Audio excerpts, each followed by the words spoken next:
Were you when you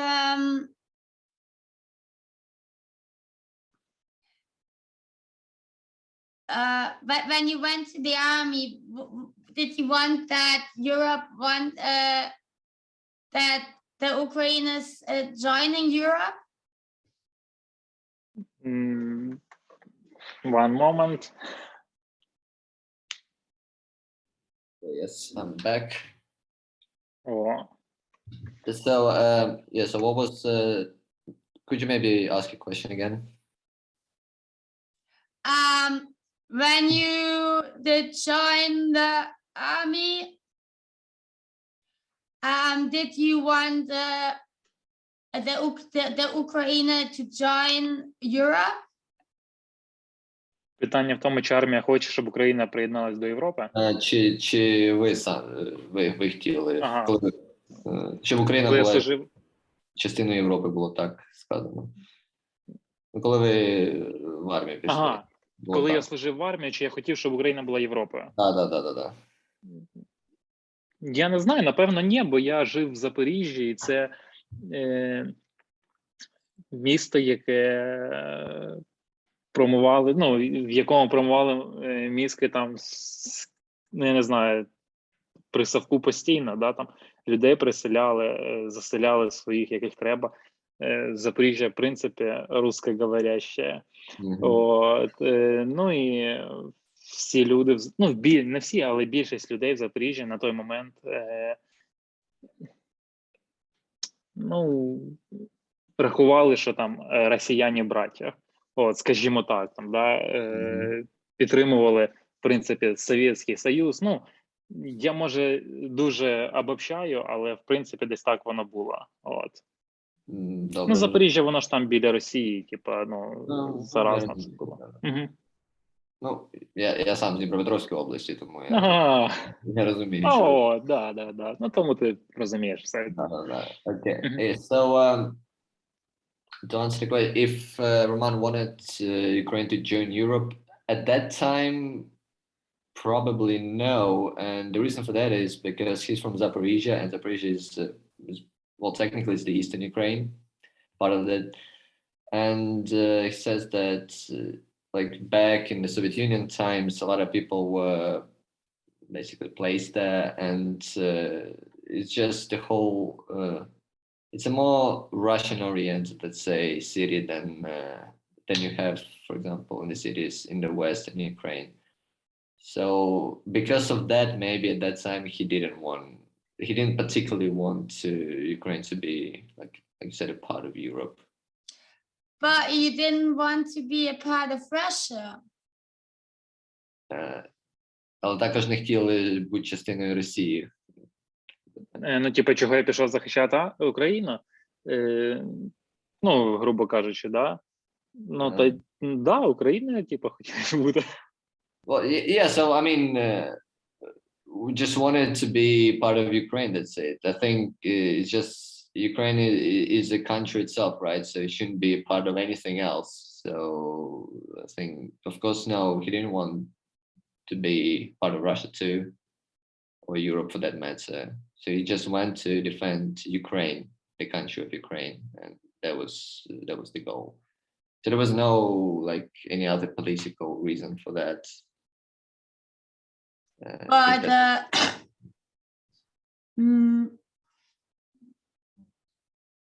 wasn't that hard when you might have known people that that would like to be Russian? Could you can you elaborate a little bit more? What do you mean? Yeah, but because do you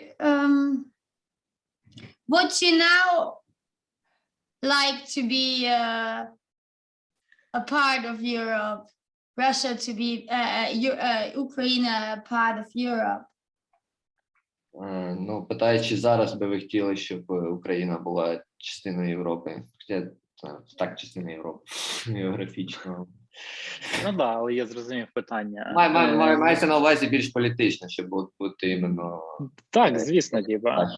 ніж як. Само собою. Yeah, the Я answer хочу, is щоб українці жили так, як люди живуть в Європі. Я хочу, щоб рівень достатку, рівень розвитку України був такий, як в Європі.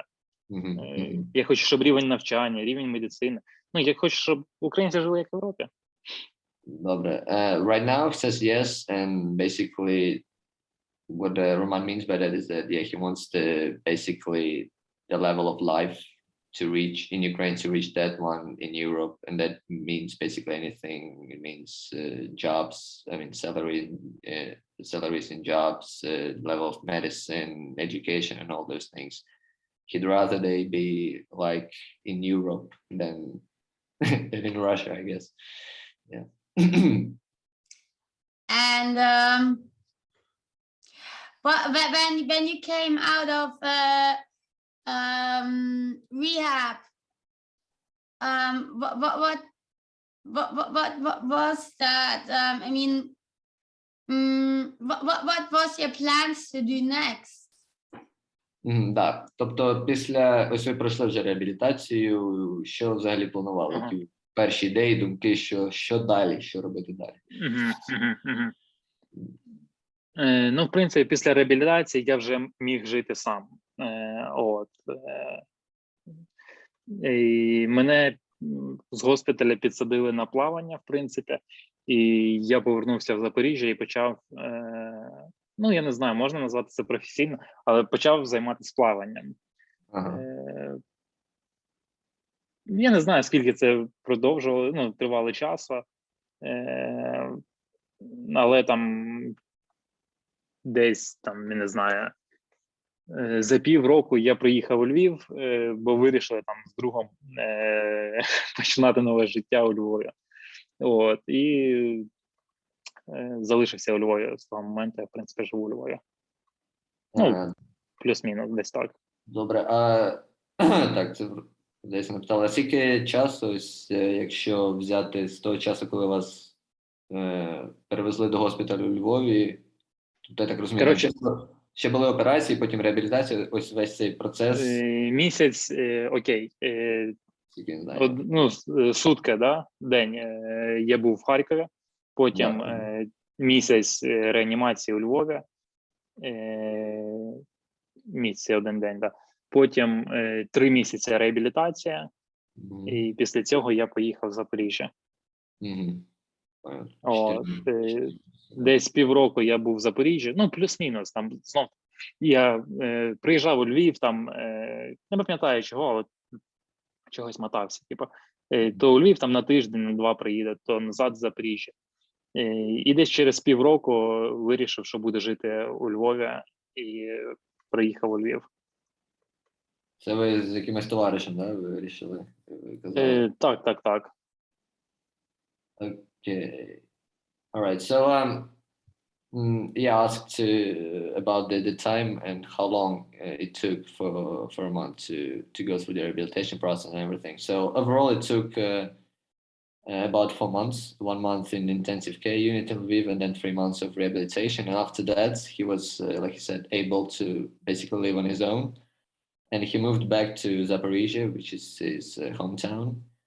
And he took on swimming right away, because that's what he was doing during his rehabilitation process, and he continued doing that. And then probably, again, memory's a little hazy on that, but probably sometime like 6 months, half a year after he moved to Zaporizhia, he decided to move with his friend. They decided to move back to Lviv and, like you said, start a new life there. And was that a new plan before? Did you wanted to become soldier as a job? Did you have to come up with a Що за робота солдата? Що за запитання? Ну, мається на увазі, мабуть, контракт на армії. Ну, чи Тому це така ідея, що на Заході, да, також в Америці, я так розумію, люди там багато років служать. Це як робота для них в певному плані. І чи були такі думки у вас, коли вийшли в армію? Далі служити. Як, Чи були думки служити, як на контракті служити, постійно? Окей. Ні, не було таких думок. Були думки відслужити контракт і закінчити в армію. Це 3 роки. Були думки, 3 роки відслужити в армії і далі, жити інше життя. Поняв. So he's saying when he first went to the army, so that's back 2013, he went to this contract army, it's called, and it's 3 years. So initially he wanted just to serve his 3 years and be done with that, and then do whatever else. So no, he never wanted to become a lifelong soldier or anything like that. And what did you study then? І що Вчити. Yes. What do you mean? What did you study? When? What did you do then in the city? When exactly? I thought you started then to move to the city and study. No. No. Well, he started a new life. I said. Okay. What was this then? Did you start a job or did you think of going to university or я думав почати працювати earn money після армії. Or are you married? Зараз я трохи, то що якось з одного на інше пригає, зараз я уточню. So when you mean do after the army, you mean his initial plan when he wanted to serve 3 years and then do anything else, or you mean after he got wounded and went through the rehabilitation and then moved back to Lviv? Yeah, after the rehab. Окей. Після реабілітації, коли ви вже до Львова переїхали, що ви, може, чому саме, який був план во Львові, що почати робити? Коли мене поранили, хоча стопе, я, напевно, трохи збрехав, бачиш, пам'ять. Бо я поступив, якраз приїхав в Запоріжжя, да? Я поступив в Запоріжжя в університет, і десь це вже не півроку тоді, а рік, а то й 1,5. І, коротше, на півроку я там відівчився і потім перевівся сюди у Львів. Тобто не півроку, а трохи більше часу, бачиш, виходить. І чого у Львів? Та я не знаю, Львів – нове життя з чистого аркушу, не був тут ніколи, не було там якихось планів конкретних там працювати, йти у Львові, чи там одружитися у Львові, чи ще щось. Просто прийняти місце життя. Тут був госпіталь, тут було багато знайомих нових. Бо я тут 4 місяці жив, познайомився з новими людьми. В принципі, якщо виникали якісь питання по здоров'ю, то була не проблема заїхати в госпіталь, якому тебе всі знали, і вирішити своє питання. В цьому плані дуже зручно було. Та й взагалі Львів сподобався, захотілося тут жити. Все, зрозумів. Again, some memories are a little hazy on that. So Roman remembered that actually when he went to Zaporizhia after the rehab, he actually applied for the university. He got accepted in Zaporizhia, and he studied there for something about half a year, maybe a little bit more. And what? На кого ви поступили в Запоріжжі і на кого ви вчились? Гарне запитання, якби я пам'ятав. Програмна інженерія, якщо не помиляюсь. Напевно так. Щось з компами, коротше. Well, something to do with IT, basically, some programming. So after he studied there in Zaporizhia for about half a year, he transferred actually to Lviv. So he changed the university. And it's not like there was a plan or anything that there was something particular that he wanted to do in Lviv. It's just during his rehabilitation, grew to like the city a lot. He got new friends there, got to know a lot of people, and again there was this hospital where he was treated, and if he ever had any questions about his well-being, his health, he could always go there and have it sorted. So no, there wasn't anything in particular, no plan. He just wanted basically to change something in his life, wanted to change place of living, and that was it. And informatic wasn't then for you. Ну, You're not a hacker. Коли ви перевели з університету також в університет у Львові, правильно? Тобто це ви не просто покинули, да? Так ви закінчували чи як? Я перевівся на якусь іншу професію, я просто не пам'ятаю назви. Да, я закінчив магістратуру. Окей. Да, питання взагалі було, чи інформатика, IT, воно якось не зайшло там, чи... Інформатика подобалась ще. Тим більше... Що? А чому змінили тоді? А коли я переводився, не було якоїсь... Це було ближче по аналогії до того, на чому я вчився. На що я вчився в Запоріжжі, тому я перевівся на трошки іншу спеціальність. Це теж якась технічна, так розумію, да? Так, це була технічна освіта, я маю, але там, не інформатика. Все зрозумів. Well, Roman's saying that actually he liked studying this IT informatics kind of thing. But unfortunately, when he decided to move to Lviv, he couldn't transfer to exactly the same specialty that he was studying in Zaporizhia. So he had to change it a little bit. And right now he can't remember exactly what it was. But it's still to do some technical education that he got, and he got a master degree in that thing at the end. So he actually graduated the university in Lviv. So he has higher education, yeah. And are you married? I am happy. So, he's happy he's not married. That's the answer. You have a girlfriend? No. You said you started then to do sports. In the interview you gave, you said, yeah. Why did you start archery? Are you into medieval, into Robin Hood, or into war movies, or... Окей.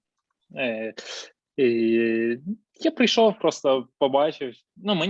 Мені стало цікаво, як воно постріляти взагалі буде, бо просто цікавий вид спорту, стрільба з лука. І вирішив, спробував, сподобалось. Плюс тренера в мене дуже класні, теж зайшло, що тренери гарні люди. І затягнуло через це. So it was really kind of like random things. So he just wanted to try archery. He thought it was interesting. He just wanted to know how it works.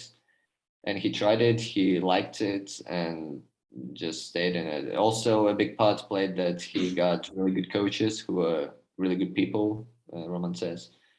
And so basically just the combination of these things made him stay in this sport. Was that your idea, or what is this with the rehab hospital, or was that when you got home, did you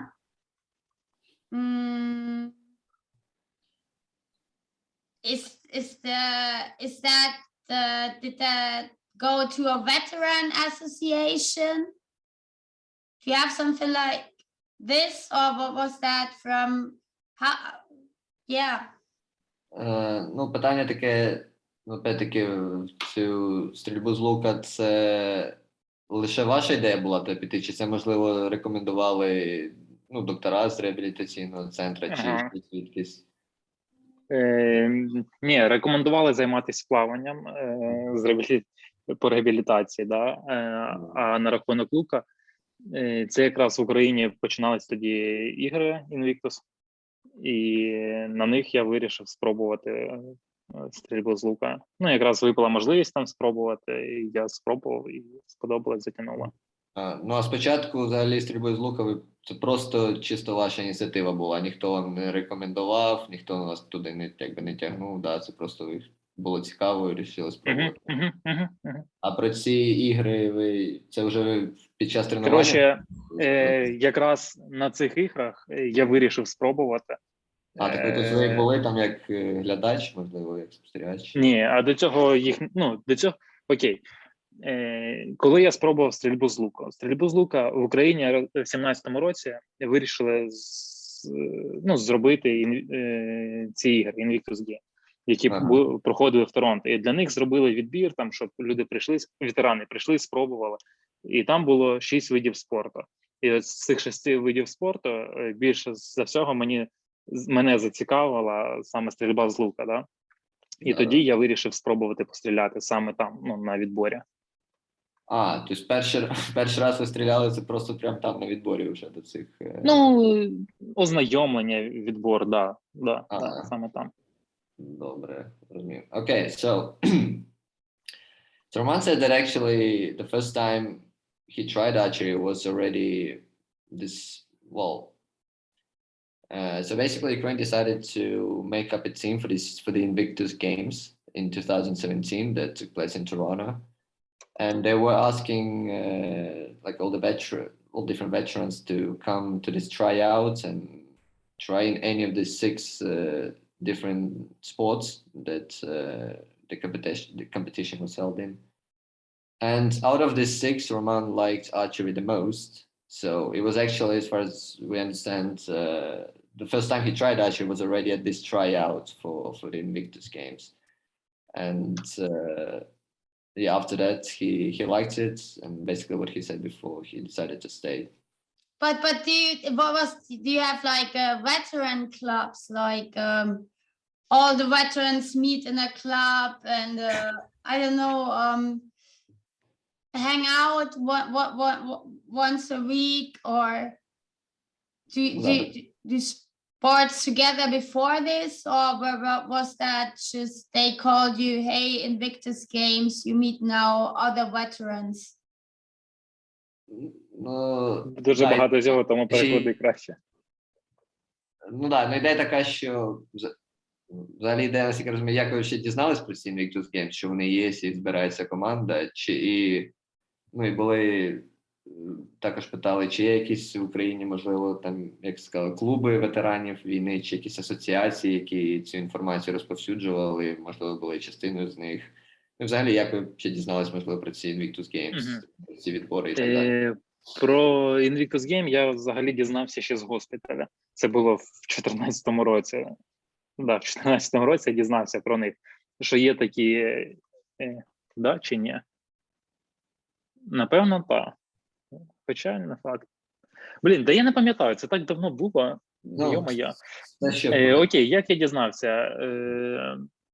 Мого друга запросили на відбор якраз з про того, що я так трохи вставляв фрази, що госпіталі разом були, його разом, зі мною поранили в одному бою. І його запросили, щоб він прийшов на відбір на ці ігри. Мене теж запрошували, але саме в той день мені не прислали, не проінформували мене, що сьогодні йде відбір, приходьте, змагайтесь, і я думаю, та й він йде, прийду з ним за компанію, що там, чисто потусуватись. Отак я, в принципі, дізнався. So, Roman saying that first time when he heard about Invictus Game was even back in 2014 when he had just got wounded and was in the hospital. So then he knew that these sort of competitions take place.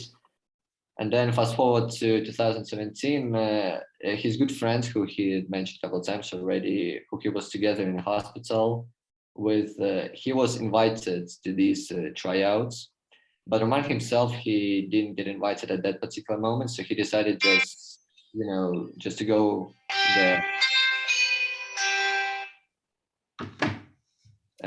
So Roman decided just to go with his friend to keep him company and just see himself what it was like then. But were you by then in the hospital already aware of that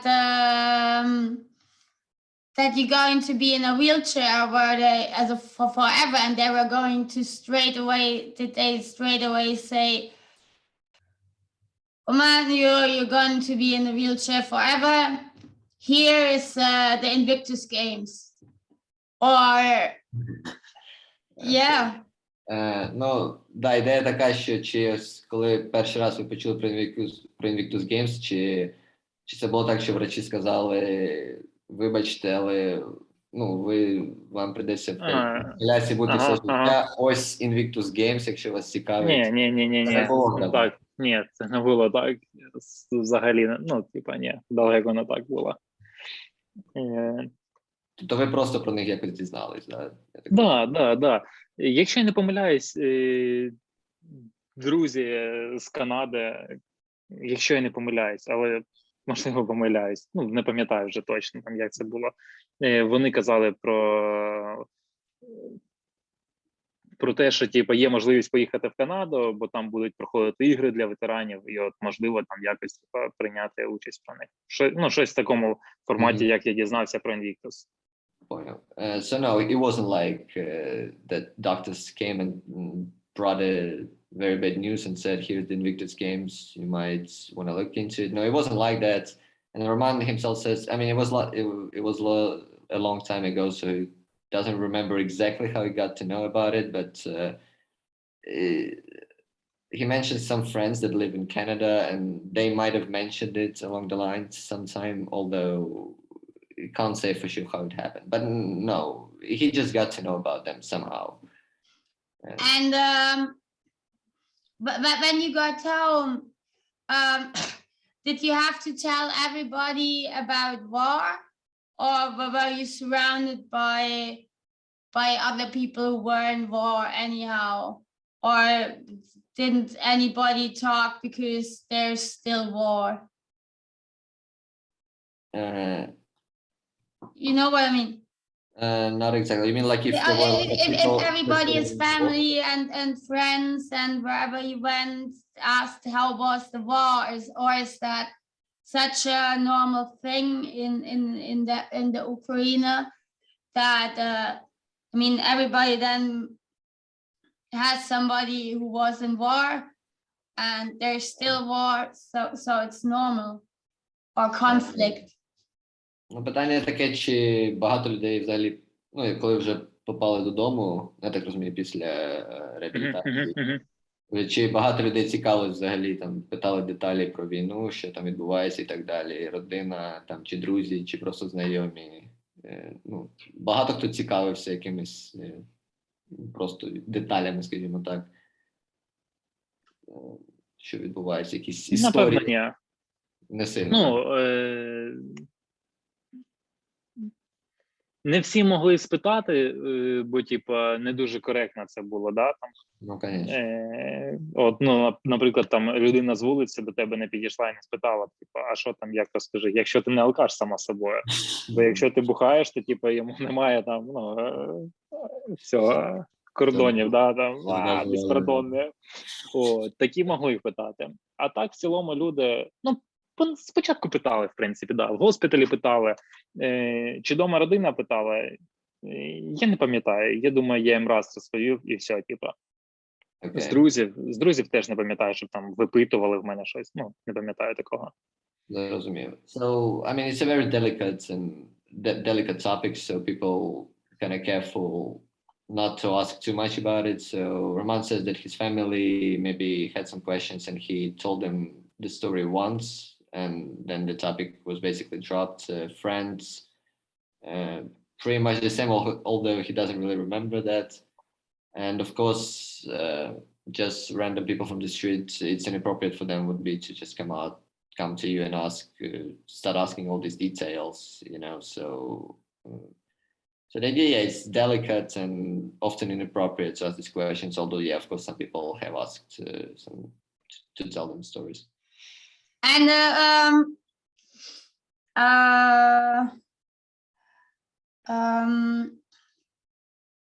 do you have aside from your disability also TBI or other disadvantages? What's Like a blast trauma. Питання, типу, чи я маю якийсь синдром, да, після цього? Чи мене гризеться? Секундочку. What does TBE stand for? What's exactly? It's when you get, for example, a blast trauma, when it's too loud. Окей. Ну да, тобто, окрім, ладно, наверно, загальне питання таке, що окрім того, що не можете ходити, чи ще якісь були я так розумію, наслідки, чи якісь, може, психологічні, чи ще щось. Ось таке, якийсь там стрес, цей післятравматичний стрес і так далі. Да. Чи щось було таке? Чи може є ще? Зараз немає. В принципі, зараз немає. На початку можливо було, але в мене це все досить гладко пройшло, тому. Okay. Roman says that right now, I mean, aside from his disability, everything else is good, and maybe sometime right after he got wounded, maybe he had some probably difficulties, maybe coping with it. But he says that it went away pretty quickly. Sorry, and how did you the Invictus Games? How was this? You arrived there as a team, and how long did you train for the Invictus Games? Два питання. Два. Перше, на ці ігри ви приїжджали, чи це якась ціла команда у вас з України приїжджає туди, з усіх видів спорту, я так розумію, разом? І скільки ви взагалі готувалися до самих змагань? Я так розумію, після того, як ви вже вирішили все, я буду пробувати участвувати? Окей, від моменту старту, я не пам'ятаю, там весною, десь на початку, було ознайомлення. Місяця 4, напевно, я тренувався. Я не пам'ятаю точно по датах, але десь так там. Я тренувався, там стріляв з лука, конкретно готувався до Інвіктуса вже в Торонто. Місяць 4. І командою приїхали. Да, у нас команда була 30 людей, 15 учасників і 15 скажімо так, група підтримки, 15 людей. Okay, so yes, they went to Toronto as a team. So it was 30 people overall, and it was 15 participants who actually took part in the games themselves. And the other half, the other 15 people were, what Roman says, was basically a fan group, or just people there to support them. And in terms of how long it took for him to prepare for the games, he says from the tryouts and until the games, he said he trained for about 4 months. And who got the silver medal? And who did you win against? Gold and silver medal I have. Yeah. But I don't. A veteran and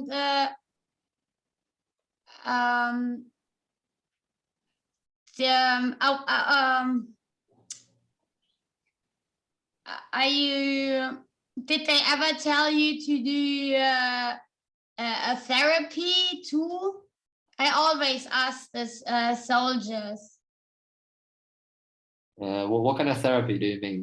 for PTSD or something. Окей. Так, це вже знову не про ігри. Питання, чи я так розумію, це врачі мають приписувати чи ні? Чи потрібно якусь терапію проходити? Я так розумію, скоріше за все, мається на увазі якась психологічна, після травматичного стресу. Це така штука, чи вам то потрібно було вам це робити, чи проходили ви? Мені не потрібно було, але я знаю людей, яким дійсно ну, це потрібно було. Була ситуація така, сиділи в центрі, ну, у Львові в місті, просто в центрі вночі, і до нас підходить людина військова, і я думав, звичайний алкаш. Бо там, я не пам'ятаю, перша година ночі, напевно, була, або друга. Прийшов підбуханий, щось присів на вуха. Але ми з ним поспілкувалися і зрозуміли, що йому просто не вистачало з кимось, ну, якоїсь людини, з ким він міг поговорити. І я відчув, що цій людині дійсно було б непогано походити до психолога. І коли він від нас пішов, ну, по ньому було видно, що йому стало легше просто від того, що він поговорив з нами. Зрозумів. І ще я таке маленьке питання додам. А це взагалі якось ну, тобто це якось врачі мають, чи є якась індивідуально. Тобто немає такої обов'язкової якоїсь перевірки, скажімо так, яку має солдати пройти там після условно служби? Ну, Україна не звикла до психологів взагалі, взагалі. І в нас це настільки індивідуально, так от, ну, по людині. І я, до прикладу, всіх психологів, що до мене приходили в госпіталі, відсилав, там 5 штук приходило, 5. Ого. Да. І всіх, та йдіть нафіг, що ви здовбите. Але я ж кажу, є хлопці там або дівчата, яким, ну, дійсно треба. І вони це теж усвідомлюють. Це індивідуально. Добре, зрозуміло. Не всі, до речі, не всі усвідомлюють, знов таки, не всі. Ну так, це, мабуть, більша частина проблем усвідомити це спочатку. Так, блін, у нас знову 2 хвилини тут залишилося. Бачу. Okay, we got 1:40 left again, so I'll try to answer quickly. So in terms of this PTSD syndrome, so Roman himself never had to go through that, never had to go to the therapy. And he says that in Ukraine, it's a very individual thing. So we don't have some general requirement for soldiers or anything like that to go through that sort of therapy. Although he told us a story that when he was already after rehabilitation in Lviv, so there was a situation where they were sitting just out in the streets with friends. It was like midnight or something, and then someone came to them who looked like a soldier, although was very drunk. And after they spoke to him, he realized that he really needed that sort of therapy, and that's what they kind of like provided them, just, you know, to talk to someone about those sort of things. So Roman says that even though we don't have this general requirement, it's really up to you to decide if you need that or want to do that. Some people really do need that, this PTSD, therapy for the PTSD thing. And but himself, he never had to go through that. He never wanted to go through that. And in the hospital, he says that total of 5 psychologists came to him at different points, and he always basically sent them away. Said, "No, it's all good. I don't need you." So yeah, in his case, it was fine. But yeah, there are people who really need that.